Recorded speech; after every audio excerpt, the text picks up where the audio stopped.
We made it, guys. The last song, Mukya. So this production was crazy. One of my favorite instrumentals on the album. Shout out to Rod. Basically, we've got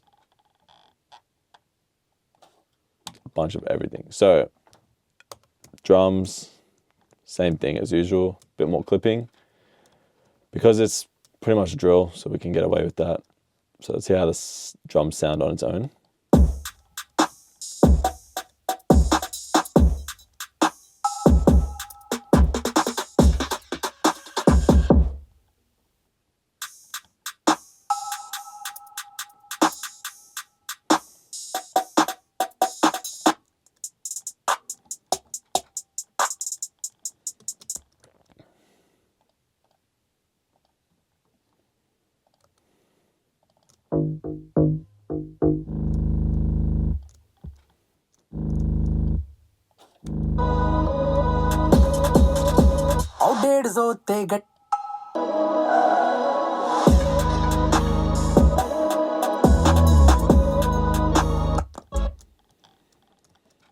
One thing that makes this beat really special is all the cuts and changes. So especially right here, which is like the most, I guess, like known bit of the song, where it goes like this. A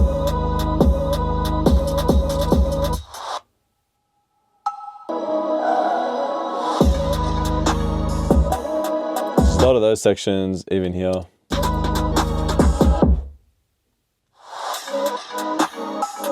So in terms of the cuts that we did a few like that. There's one here where just the loop cuts out and the bass is the only thing playing with the drums.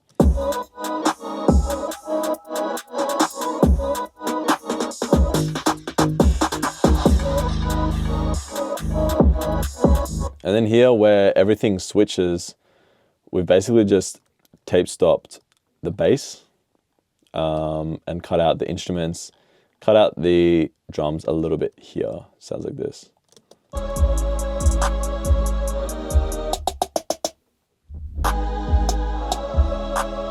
And then when you hear it in context with the vocals,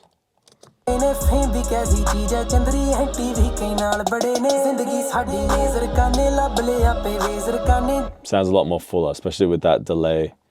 Yeah, it sounds sick. And then, yeah, we've just got the last cut here.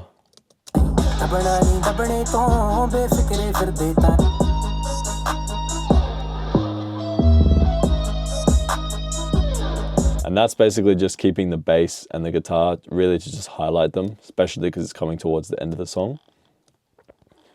But yeah, let's have a look what we did to some of the instruments. So I guess this loop is pretty much the main instrument for the first half of the track. Without it, it sounds like this.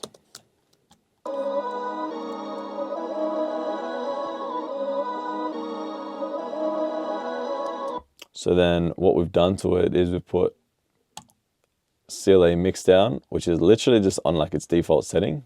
And I don't know what it does, but it's doing something. And I just like how it sounds on its default. Then we've got little radiator again, and we've turned up the heat a little bit, just make it a little bit more full. And we've got decapitator, turned up the drive a tiny bit, just to bring out some more harmonics. And then soothe to sort of just smooth it out a little bit and make it a little bit less harsh around the mid-range. So I'll go before and after.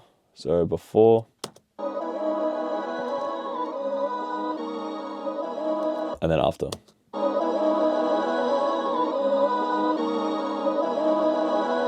It's a bit more powerful and in your face.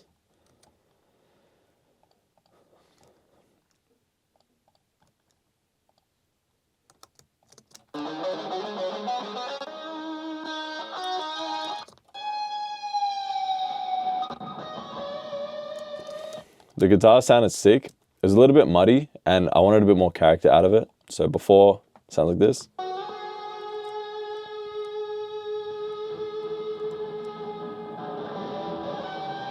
and then after it sounds like this.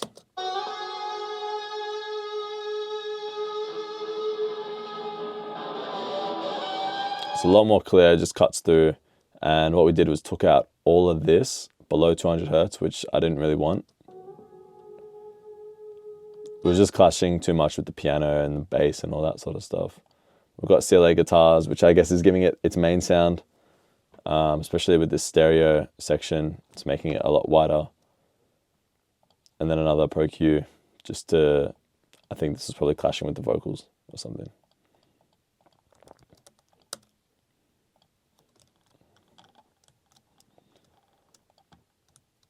And then, yeah, in terms of the vocals, again, same thing as usual, but we've done a few extra things. Oxford inflator we've put on the vocals, and this makes it a lot more full and in your face. Play it before and after.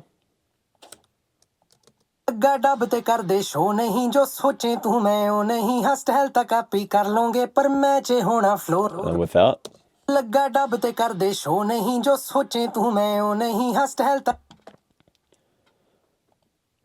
And we've also got Spectre pretty low at around 1K, a 1K shelf, and that's just on the mid section. So it's really just like making it cut through a little bit more with that like 1K boost on the shelf. Usually I would do that with just a normal EQ, but I wanted to give it a bit more saturation as well. So we did that.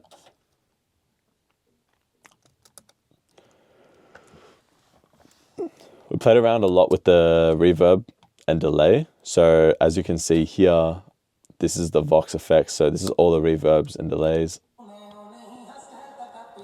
And we've got it cut in certain sections. So majority of it is when there's a beat cut. So here.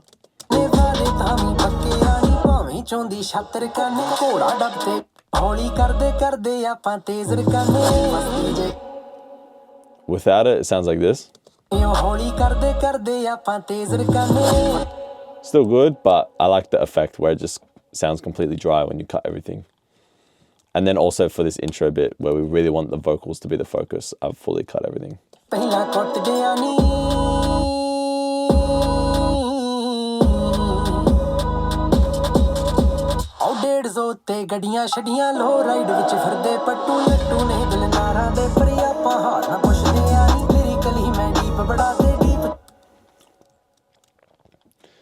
And because it's drill, we're using a lot of drill effects. So we've got this, which is classic demon effect. It's basically just altar boy, fully pitched down. So pitched down an octave, a doubler to send it out to the sides, and then just the EQ to get rid of the high end, because in this case, I just wanted the lows. And then we've got some classic stutters.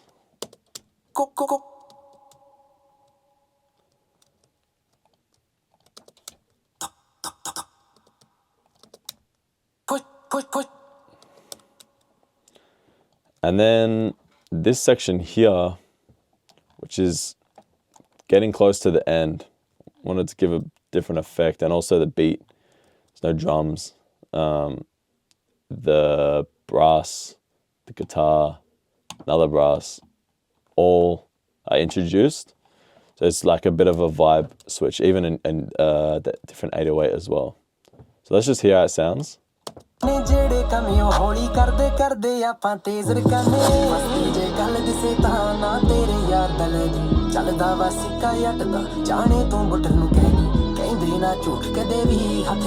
And my thought process with this was I wanted the vocals to sound very, very blended with the guitar. So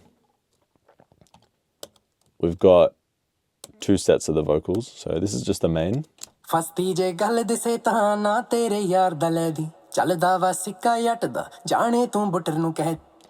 And I've just turned the crunch up and the darkness up a little bit.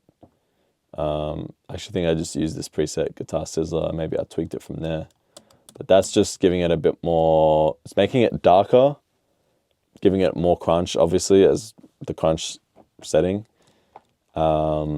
So it's just making it sound different to all the other vocals. The vocals before, we wanted them a bit more clear. This one, I wanted it a bit more in the mix and blended with the guitars. Then we've got this, which is running in parallel basically, and it's the same Devil Lock plugin.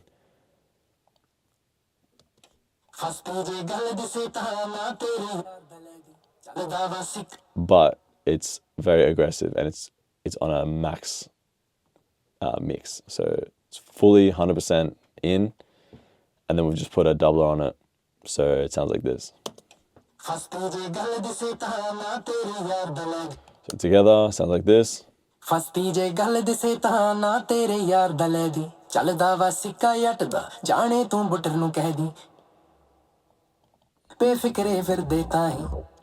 And then we've got this, which is the same demon effect from before, but I put a tape stop on it, so it creates a kind of cool effect like this.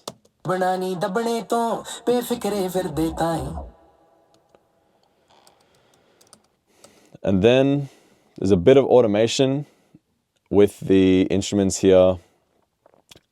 Basically just want a different volume in the outro. And we've got Ryder's vocals here on the outro, which is the same chain as Ruban's. Nothing crazy going on, yeah. Just that and a short reverb.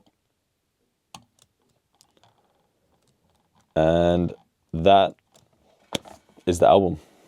Thank you all for tuning in to this series. I want to mainly thank Ruban. Obviously, this project wouldn't have happened without him.